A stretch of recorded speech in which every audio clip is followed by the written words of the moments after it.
ยกมือ10 นิ้วต่างพวงมาลาดอกไม้ถวายความเคารพนอบน้อมไหว้สาพุทธปิมปาสารูปเจ้าอันตั้งประดิษฐานอยู่ทุกวัดทุกวาขอถวายความเคารพนอบน้อมไหว้สาไปยังครูบาอาจารย์พระเถรานุเถระเจ้าคณะพระสังฆาธิการทุกรูปเจริญปอนศรัทธาญาติโยมสาธุชนท่านทั้งหลายที่กำลังติดตามรับชมรับฟังรายการธรรมรับอรุณเจ้าวันนี้เจ้าวันพฤหัสบดีที่6พฤศจิกายน2568ได้มาพบกันกับอัตมภาพพระครูจันทสรการเจ้าอาวาสวัดทุ่งหมื่นน้อยตำบลหนองหานอำเภอสันทรายจังหวัดเชียงใหม่พบปะกันในเจ้าวันนี้ในเมตตาบารมีธรรมของหลวงพ่อท่านพระครูโสพลปริยัติด็อกเตอร์ได้ถวายเวลาคือกับตังตุเจ้าเพื่อที่จะได้มาพบปะกับศรัทธาญาติโยมสาธุชนท่านทั้งหลายเจ้าวันนี้มืดฝนที่ไหนมืดฝนพ่องรายงานเข้ามาได้วัน2 วันนี้พายุเข้าเนอะจากหน้าหนาวอันที่จริงหน้าหนาวมันเข้ามาก่อนหน้าละกำลังหนาวออดฮอดมาพายุเข้าฝนก็มาไล่ความหนาวไปตอนนี้ก็ยังบ่หมดบ่เสี่ยงพายุเตื้ออาจจะมาแถมละลอกหนึ่งเพราะฉะนั้นถ้าหมดฝนเรียบร้อยก็คงจะเข้าหนาวโดยสมบูรณ์อันนี้ก็รักษาสุขภาพเนื่องอากาศเปลี่ยนแปลงบึดฝนบึดหนาวบึดร้อนเพราะฉะนั้นก็รักษาสุขภาพศรัทธาพ่อแม่พี่น้องเฮาบัดเดี๋ยวนี้มันโรคภัยไข้เจ็บมันเป็นเว้ยเนาะเป็นเว้ยแต่ว่ามันนานหายเพราะฉะนั้นโดยเฉพาะผู้ฟังที่เป็นสวสวก็คือสูงวัยนี่นะต้องรักษาสุขภาพดีๆมันเป็นเวยแล้วมันนานหายวันนี้พบปะกันหลังเดือนยี่เพ็ง1 วันหมดสิ้นภารกิจเทศกาลตอดกฐินก็เสี่ยงตะวาละหลายวัดหลายวาตอดกฐินกันวันสุดท้ายคือวันยี่เพ็งสิ้นสุดหน้ากฐินแล้วเนอะตั้งแต่วันนี้ไปนี่ถ้าใครว่าตอดกฐินนี่มาใจแล้วนะจะเป็นพระป่าอย่างพระป่านี่มีตลอดเนาะบางที่บางแห่งเปิ้นยังมีจัดงานตอดพระป่าสมทบทุนสร้างถาวรวัตถุต่างๆนานาก็ยังได้อยู่แต่กฐินนี่ตึกตะวาละตั้งแต่วันออกพรรษาแฮม1 ค่ำมาเดือนเกียงมาจนถึงเดือนยี่เพ็งเสี่ยงสุดละระยะเวลา1 เดือนหน้าของการตอดกฐินแล้วก็เมื่อตะวานี้ยี่เพ็งผ่านพ้นไปก็เป็นประเพณีที่ทั่วโลกได้จับตามองถ้าญาติโยมสังเกตถ้าออกจากบ้านจากจองไปแต่บางคนนี่ก็คงบ่ได้ออกเพราะว่าฝนตกบางที่บางแห่งบ่ตกเพิ่นก็ออกไปแอวไปแหว่งกันอย่างในหัวในเวียงมัตตวานี่เป็นวันยี่เพ็งหลายวัดหลายวาเพิ่นตั้งธรรมหลวงอาตมาภาพก็มีโอกาสรับนิมนต์ไปเทศน์ที่หั่นที่นี่ระยะเวลาที่เดินทางถ้าเข้าไปในเวียงก็หันนักท่องเที่ยวชาวต่างชาติเมารถแดงเป็นกันทั้งเตือกกระเตี้ยวตามถนนหนทางบ้านเฮาเมืองเฮานี่เป็นที่จับตามองเพราะหยังเพราะเจ้าบ้านเจ้าเมืองเจ้าต่างชาตินี่นะบ่มีวัฒนธรรมอย่างบ้านเฮาเปิ้นก็จะมาแอวมาแหวงแล้วเปิ้นก็จะจัดทัวร์แหละเกาะกลุ่มรุมลากันคนจัดทัวร์ฮู้ว่าเดือนยี่เพ็งเนี่ยวันยี่เพ็งเนี่ยมันเป็นเทศกาลของล้านนาบ้านเฮาเมืองเฮาเพิ่นจัดยิ่งใหญ่อลังการเพื่อที่อนุรักษ์รักษาวัฒนธรรมประเพณีคืออยู่กับลูกกับหลานอยู่กับท้องถิ่นบ่ปอจัดยิ่งใหญ่แล้วมันเป็นที่เชิดหน้าชูตาของอำเภอของจังหวัดของประเทศก็จัดอยู่ในโปรแกรมของเจ้าบ้านเจ้าเมืองอื่นที่เปิ้นใครมาฮู้มาหันเปิ้นจะไม่แอวแหละนี่ก็เป็นที่เชิดหน้าชูตาแล้วก็กระจายรายได้ ให้กับพี่น้องในชุมชนนั้นๆที่เปิ่นมาแอวมาแหวงเพิ่นก็ต้องได้กินได้ใช้ได้จ่ายของที่ระลึกกาหยังกาอยากแล้วก็เป็นเปิ้นฮ้องว่าสร้างรายได้ให้กับชุมชนทางบ้านเฮาเมืองเฮาอย่างเชียงใหม่นี่นักท่องเที่ยวก็นักทางลำพูนก็นักเหมือนกันอย่างลำพูนนี่เปิ้นมีประเพณีแขวนโคมแสนดวงโอ้ถ้าญาติโยมไปแอวนะตอนนี้เปิ้นก็ดึงบ่ร้อนเด้อมีเวลาก็ไปแอวพอเน้อเปิ้นจะมีห้อยโคมโอ้เต็มถนนหนทางเต็มกลางขวางวัดวัดหลวงลำพูนทางเชียงใหม่เฮาก็มีบางวัดเพิ่นก็จัดกันอย่างวัดพระสิงห์ก็มีแขวนโคมเหมือนกันแถมบ่พอนี่เชียงใหม่นี่เป็นเมืองท่องเที่ยวเจ้าบ้านเจ้าเมืองอื่นเพิ่นก็จะมากันอันเนี้ยเป็นสิ่งที่เปิ้นว่าเป็นผลพลอยได้ญาติโยมได้ทั้งหลายผลพลอยได้จากหยัง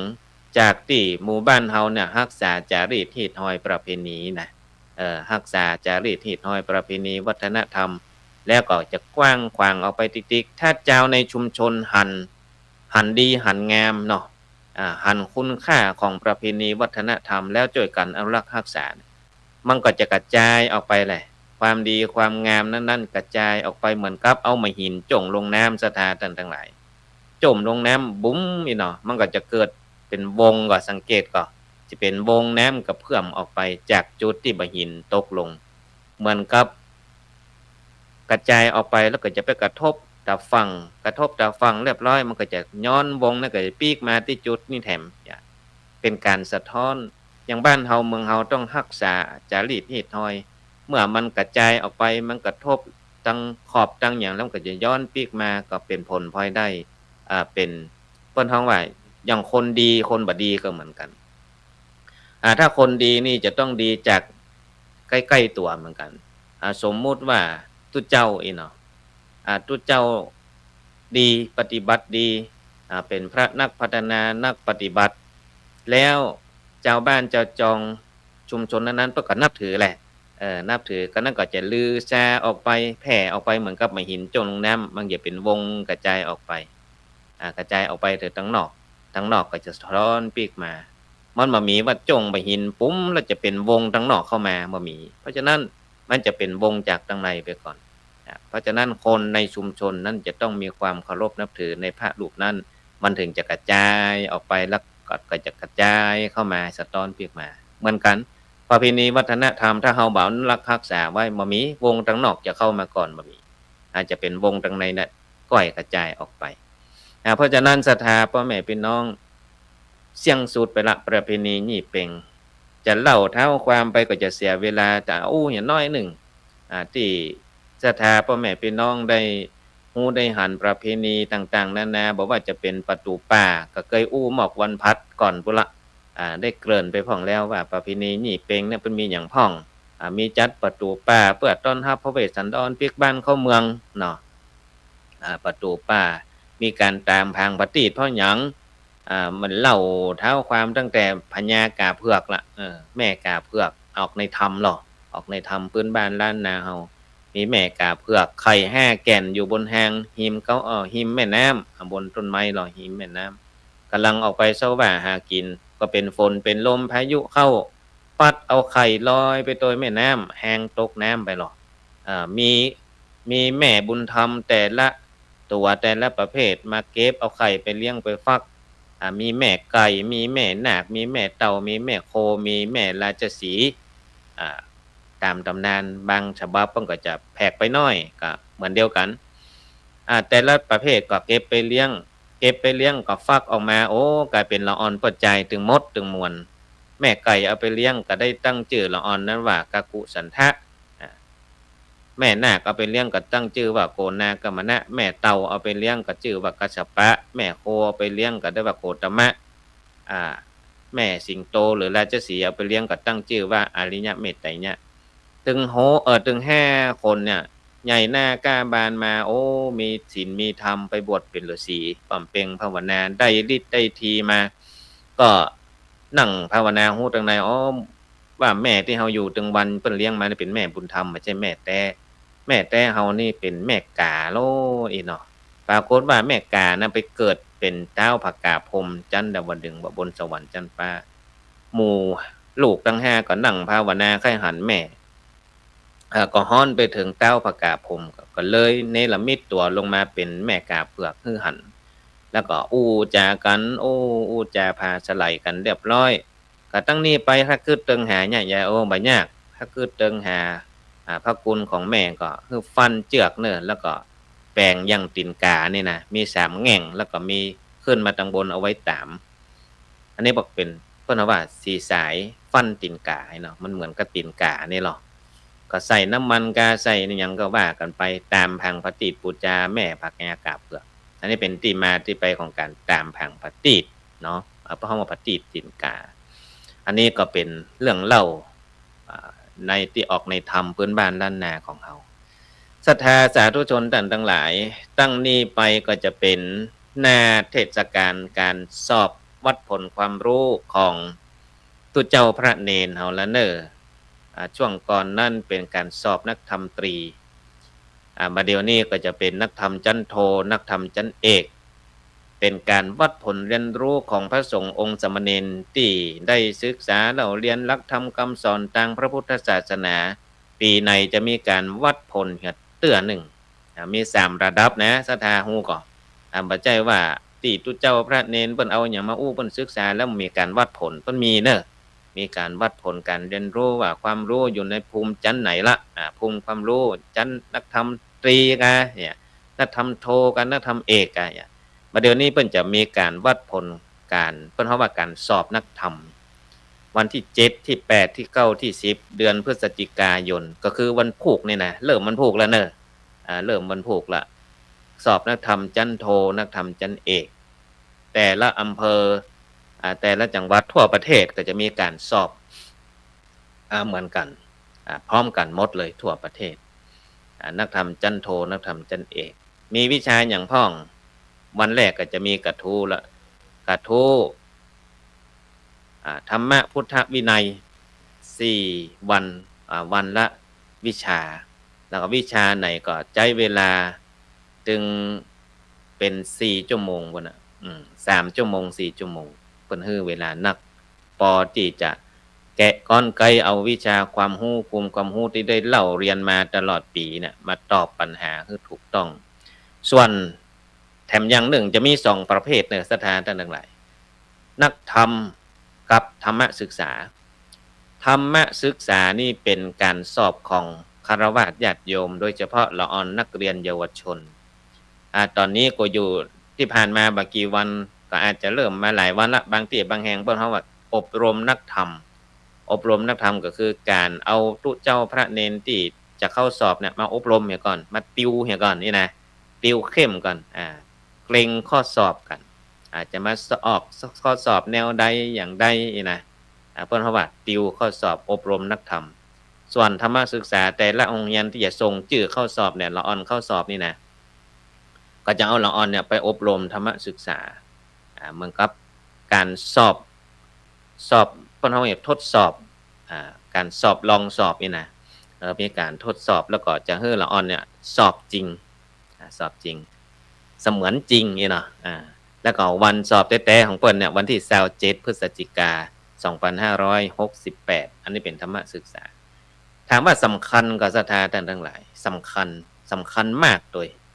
บ่ว่าจะเป็นตุเจ้าพระเนนต้องมีการสอบนักธรรมถ้าบ่มีการสอบนักธรรมเขาก็บ่ฮู้ว่าจะต้องมีการเรียนแล้วบ่เรียนแล้วบวชมาแล้วบ่เรียนนักธรรมบ่มีความรู้ทางธรรมเนี่ยจะเอาหยังไปอู้ไปสอนฆราวาสญาติโยมจะเอาหยังมาสอนตัวเก่าแม่นก็เพราะฉะนั้นการเรียนนักธรรมเนี่ย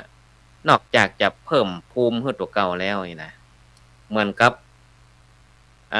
หมอนะถ้าบ่เรียนหมอบ่เรียนแพทย์จะไปรักษาคนไข้บ่ได้เพราะฉะนั้นการเป็นตุเจ้าพระเนนก็ต้องมีเรียนนักธรรมสอบนักธรรมอย่างน้อยก็ต้องมีความรู้นวโกวาทเข้ามาละตั้งแต่นักธรรมตรีละถ้าทำโทนักธรรมเอกก็จะสูงขึ้นมาแถมเลิกเข้าไปแถมเพราะฉะนั้นต้องศึกษาอย่างอันบ่มีวิชาความรู้ไปอู้กับเปิ้นน่ะอู้กับเปิ้นบ่ฮู้เรื่องบัดเดี๋ยวนี้ฆราวาสญาติโยมที่เปิ้นสนใจมีความรู้นักนะบางทีนี่พระสงฆ์องค์เณรกานน่ะเพราะฉะนั้นพระสงฆ์องค์สามเณรต้องมีเพิ่นฮ้องว่าหยังสร้างศักยภาพ คือตัวเก่ามีศักยภาพความรู้อย่างที่เคยอู้ว่าความรู้ต้องมี2ด้านเนี่ยความรู้ทางโลกทางธรรมความรู้ทางโลกเป็นใบเบิกนำความรู้ทางธรรมเป็นเครื่องกล่อมเกลาจิตใจให้เป็นคนดีเฮาเรียนไปเตอะทางโลกนี่นะตั้งแต่ประถมมัธยมอุดมศึกษาปริญญาตรีโทเอก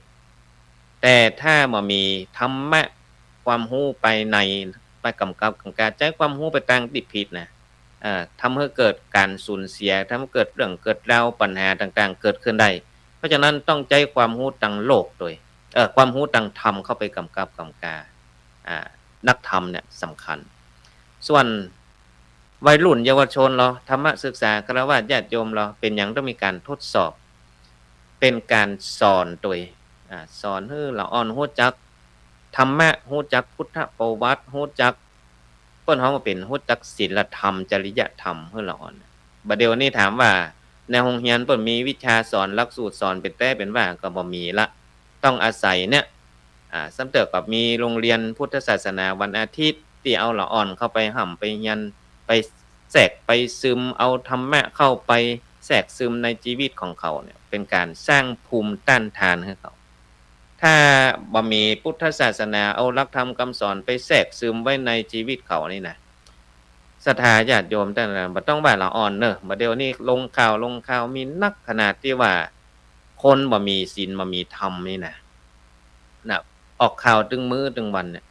ถ้ามีศีลมีธรรมเหหยังนี่นะโอ้ตำรวจสบายเลยบ่ได้ทำงานน่ะสบายมากเลยเพราะทุกคนจะทำความดีบ่มีทำความผิดหยังเปิ้นมีศีล5ข้อก็ใจได้ล่ะศีล5ข้อก็ใจได้เพราะฉะนั้นบัดเดี๋ยวนี้มันเป็นยุคเทคโนโลยียุคไอทียุคเอไอนะต้องทันสมัยนะบัดเดี๋ยวนี้การเสพข่าวต่างๆนานาศรัทธาพ่อแม่พี่น้องต้องใช้วิจารณญาณนักเหลือในอดีตขนาดเลยเออไปนับได้นับเจือบัดเดี๋ยวนี้ทุกคนเชื่อได้เลยว่าจะมีมือถือประจำตัวแล้วเป็นปัจจัยที่5ก็ว่าได้นะจะออกบ้านนี่ลืมบ่ได้เลยโทรศัพท์เนี่ยถ้าลืมจำเป็นต้องง้ายมาล่ะเพราะหยังเพราะว่าเป็นปัจจัยที่5อันหยังก็ข้อในมือถือหมดบางคนนี่สแตงค์กระเป๋าสแตงค์บ่พกเป็นหยังนะขอได้โทรศัพท์ไปสแกนก็ใจได้แล้วนะมันเป็นปัจจัยที่5สมัยแต่ก่อนนี่บ่มีมือถือนี่เวลาจะติดต่อกันยากต้องรอปิกมาบ้านก่อนฝากกำไว้หยังไว้นะบัดเดียวมันบ่ได้อยู่ที่ไหนก็ติดต่อกันได้ถ้าตั้งใจจะรับเนี่ย พกบ่ได้แล้วมารับก็มีประโยชน์นะมาเป็นพโยชนะหยัง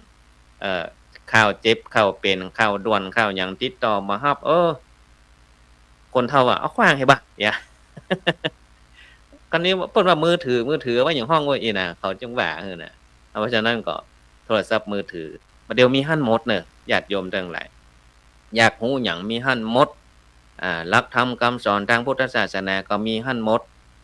อบายมุขต่างๆก็มีหั้นหมดเพราะฉะนั้นมีมือถือเนี่ยเฮาต้องใช้หยังไปกำกับโดยใช้ศีลใช้ธรรมในการใช้ด้วยนะต้องมีสติต้องมีศีลมีธรรมในการใช้สื่อสารต่างๆนานาทุกสิ่งทุกอย่างต้องใช้สติใช้ธรรมะเข้าไปกำกับกำกาเนี่ยอย่างละอ่อนเยาวชนบัดเดี๋ยวเนี่ยตลอดจนถึงคนเฒ่าคนแก่พ่อบ้านแม่บ้านวัยทำงานวัยเรียนทุกคนต้องมีมือถือแล้วเราจะเอาความรู้จากในมือถือเนี่ยมันง่ายมากเลยพระสงฆ์องค์สามเณรบัดเดี๋ยวเนี่ยก็ต้องใช้สื่อเทคโนโลยีไอทีเอไอเข้ามาประยุกต์ใช้นะบัดเดี๋ยวนี้เพิ่นมีการอบรมอันนั้นอันนี้ถวายความรู้แก่พระสงฆ์องค์สามเณรเกี่ยวกับการใช้เอไอนะเอไอคือปัญญาประดิษฐ์นี่นะเอามาใช้หยังเอามาใช้สื่อแปลงธรรมะเอาไว้สื่อสอนบัดเดี๋ยวนี้ครูพระสอนศีลธรรมในโรงเรียนก็ต้องมีการพัฒนาศักยภาพของตัวเก่าเพื่อที่จะทันสมัยอย่างอันอู้ละอ่อนบ่รู้เรื่องเด้อละอ่อนถามว่าอันนี้มันเอไอพระอาจารย์อันหยังคือเอไอยุ่งเด้อบัดเดี๋ยวนี้ต้องรู้ทันโลกทันสมัยนะบ่ว่าจะเป็นเสียงเป็นภาพเป็นวิดีโอเนี่ยเอไอทำได้หมดเลย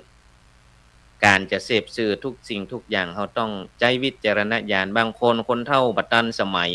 ทันสมัยใช้โทรศัพท์จ้างไหลพออันนั้นพอนี่จ้างแต่ว่าขาดวิจารณญาณไปเชื่อเหี่ยหมดบ่ตกบ่เสี่ยงโอ้พอเหรอ คนแบกคนแบกคนแบกควายข้ามถนนคนแบกจ้างข้ามถนนโอ้เขามาแข็งแรงตุ้ย โมหูมาเป็น AI นะมันทำได้หมดอ่ะเขาต้องจ้างสังเกตเนี่ยโอ้อันนี้มันไม่ใช่ตัวไทยเป็นตัวอย่างโมโหจะภาษาต่างดาวหน่อยเนาะพอป้ายเนี่ยก็บ่ใจบ้านใจเมืองเพิ่นอย่าว่าต้องวิจารณญาณนะกำอู้กำจ๋าฟังนี่มันกำไทยหมดอะแบกอยู่อย่างที่ลงข่าวนั่นน่ะอยู่ในรถแต่งเป็นกล้องถ่ายจากในรถแล้วก็อู้กันว่าโอ้อันนั้นเป็นแบกจ้างอันนี้ข้ามถนนไฟแดงอะเนาะเชื่อว่ะประเดี๋ยวนี้ AI ทำได้สมจริงมากก็ต้องใจวิจารณญาณส่วนเรื่องธรรมะกันละอ่อนที่ว่าสำคัญเนี่ยสำคัญมาก และพระสงฆ์องค์สามเณรก็จะต้องวิวัฒนาการตัวเก่านะพัฒนาตัวเก่าเสริมศักยภาพจากความรู้ทางธรรมที่เราศึกษากันอยู่แล้วเนี่ยนักธรรมตรีโทเอกเนี่ยเป็นความรู้ทางธรรมแต่ความรู้ทางโลกจำเป็นก็จำเป็นเหมือนกันจำเป็นเหมือนกันอย่างอันเฮาบัดทันสมัยก็เปิ้นถามว่าธรรมะพุทธเจ้าล้าสมัยก็บ่ล้าสมัยแต่การถ่ายทอดเนี่ยการสื่อสารเนี่ยมันต้องทันสมัยธรรมะบ่มีล้าสมัยนะใจได้มาบ่ฮู้กี่พันปีก็ใจได้ตลอดแต่ว่าการสื่อสารเนี่ยมันต้องมีการพัฒนาอาจจะมาใจกระดานดำจะมาใจกระดานชนวนนั่งขีดนั่งเขียนบ่ได้ละบ่ทันสมัยละใจบ่ได้ละอ่อนบ่สนใจละละอ่อนบ่กินละอาหารจานนี้ไม่อร่อยเลยจืดมากเลยนะเฮาอย่างใหญ่คืออาหารนั่นเป็นที่น่าสนใจมีสีสันแล้วก็รสชาติดีกินแล้วบ่เบื่ออีน่ะมันต้องจ้างปรุงเหรอคนนี้มักเค็มเหรอโอ้นี่คนนี้มักเผ็ดอันนี้มักหวานการจะเอาสื่อสารเอาธรรมะไปหาเขาเนี่ยตุเจ้าพระเนนต้องพอละผู้รับสารนี่เป็นระดับใดละอ่อนเด็กเล็กเพิ่นเฮาใจเฮาไปเอาไปหาเด็กเล็กเฮาเอาหยังไปว่าอืมไปหาละอ่อนมัธยมเอาหยังไปว่าไปหาวัยทำงานเอาหยังไปว่าไปหาคนเฒ่าคนแก่เอาหยังไปว่านะธรรมะของพุทธเจ้าเหมือนกันเข้าได้ทุกเพศทุกวัยจัดสรรได้หมดแต่ว่าเขาเอาหยังไปสื่อสารล่ะคนจะเอาสารไปฮื้อเนี่ยต้องรู้จักวิธีอันนี้ก็สำคัญอย่างบัดเดียวเนี่ยถ้าบ่มีสื่อสังคมออนไลน์ยูทูบเฟซบุ๊กต่างๆนานาแล้วบ่มีโปรแกรมอันนั้นอันนี้เนี่ยพระสงฆ์พระเจ้าอยู่วัดตรงเหมือนน้อยเนี่ยอยู่วัดพระสิงห์นี่ อยู่หลายวัดหลายวาตั้งหลับปูนอย่างก็มีแล้วบ่ปะศรัทธานั่นเด้อถ้าศรัทธาบ่ไปจูวัดบ่ปะกันแล้วน่ะเนี่ยมันเป็นสื่อที่เอามาใช้ในทางที่เป็นประโยชน์เป็นพโยชนะแล้วธรรมะที่พระพุทธเจ้าสั่งสอนมาเนี่ยบ่มีล้าสมัยใช้ได้ทุกเพศทุกวัยทุกสมัยแต่การที่จะปรับเปลี่ยนเพิ่มศักยภาพในการนำเสนออีกแล้วเนาะยากอย่างใหญ่คือมันตันโลกตันสมัยแล้วเอาธรรมะไปหาเขาให้ได้เฮาฮู้อยู่แล้วบัดนี้เนี่ยมือถือทุกคนมีเฮาอย่าเอาสื่อเอาธรรมะไปหามือถือเขาเนี่ยรายการเนี่ยธรรมะรับอรุณที่ทำเป็นทีมพระสงฆ์องค์เจ้าหลายตนหลายองค์หลายภาคีหลายภาคส่วนระดมภูมิปัญญาของตัวเก่ามานำเสนอศรัทธาอยากก็มากินเปิดตู้มากินตะกี้อู้กับหลวงพ่อท่านพระครูโสพลปริยัติเขาทำไว้นะทำอาหารไว้หลายๆแบบหลายๆอย่างคนมักอันใดเพิ่นก็จะมาใช้กินแต่เป็นธรรมะของพุทธเจ้าหมดบางคนชอบตัวนี้มาฟังตัวนี้บางคนชอบอาจารย์ตัวนี้มาฟังคนนี้อาหารแล้วแต่คนมักเค็มมักเผ็ดมักหวานแล้วแต่เลือกกินเอามาเปิดกินได้เลยรายการอย่างต่างๆนานาธรรมะรับอรุณรายการทุกอย่างที่นำเสนอตั้งช่องทำเป็นทีมเนี่ยเพิ่นจะมาเปิดกินทีหลังทำไปเถอะทำไว้ก่อนดีเหลือเพิ่นมาเข้าร้านแล้วบ่มีหยังให้กินสักอย่างเตียวปีกไปหยังอะวันนี้อยากข้าได้ยินธรรมะเซาะหาบ่แปะสักรายการมันก็บ่ใช่นะเขาต้องทำไว้เหมือนกับเพิ่นเข้ามาร้านแล้วจะคือเตียวไปมือเปล่านี่ก็เสียลูกค้านะ เออเข้ามาแล้วขอได้กินบ่ยังก็ยังเด้อเนาะเพราะฉะนั้นฝากกับศรัทธาพ่อแม่พี่น้องการสร้างธรรมะให้กับละอ่อนยุ่นใหม่นี่ก็ต้องใช้ภาษาที่เข้าใจง่ายจะไปใช้ภาษาดึกดำบรรพ์ก็บ่ไหวแล้วต้องแปลงธรรมะให้เข้ากับวัยรุ่นภาษาของวัยรุ่นแล้วก็บางครั้งบางคราวต้องมีสื่อผ่านกิจกรรมอย่างพระสงฆ์องค์สามเณรไปอบรมค่ายธรรมะค่ายคุณธรรมเฮือละอ่อนเนี่ยก็ต้องมีกิจกรรมเฮือละอ่อนได้ร่วม แล้วก็เป็นตัวอย่างให้ละอ่อนตัวอ่าสอนเรื่องละอ่อนเรื่องอบายมุขสิ่งเสพติดต่างๆนานาคนไปสอนแห้วบุหรี่หมกเนี่ยสอนก็บ่ได้นะเพราะฉะนั้นต้องเป็นตัวอย่างให้ละอ่อนโดยบ่ว่าจะเป็นคนใหญ่บ่เป็นตุเจ้าพระเณรเป็นพ่อเป็นแม่ต่างๆเนี่ยจะต้องเป็นตัวอย่างให้ละอ่อนถึงจะสอนรู้เรื่องเนาะผสมธรรมะกับเทคโนโลยีไปตัวซื่อเนี่ยประเด็นพระสงฆ์องค์เน้นต้องไปศึกษาเพิ่มเติมเรื่องของเอไอเป็นใหญ่ใจให้แปลงสื่อออกมาให้เป็นที่น่าสนใจเนาะต้องไปเล่าไปเรียนธรรมะสั้นๆละอ่อนประเดี๋ยวนี้เพิ่นบ่ได้ฟังยาวพระสงฆ์องค์สามเณรถ้าจะจัดสื่อออกสื่อที่เป็นคลิปสั้นๆเนี่ยละอ่อนสนใจเพราะฉะนั้นก็คงจะฝากไว้กับศรัทธาพ่อแม่พี่น้องในรายการธรรมะรับอรุณเจ้านี้ในเรื่องของการศึกษาแล้วก็การเอาธรรมะเข้าไปสู่สังคมชุมชนโดยเฉพาะละอ่อนเยาวชนบ้านเฮาเอาละก็คงจะนำรายการจากลาศรัทธาพ่อแม่พี่น้องไปเหียก่อนเนาะจะได้แล้วบุญกินบุญทานที่ศรัทธาญาติโยมทั้งหลายได้ปั้มเปงมาตั้งแต่อดีตจนถึงปัจจุบันเนี่ยแล้วก็จะทำไปทางหน้าแถมก็ขอบุญกินบุญทานอาราธนาสิ่งศักดิ์สิทธิ์ทั้งหลายอันมีพระรัตนตรัยพระพุทธพระธรรมพระสงฆ์มาปกปักรักษาพ่อแม่พี่น้องศรัทธาญาติโยมท่านผู้ฟังก็มีความสุขกายสบายใจเหมือนกันทุกคนทุกท่านขอเจริญพร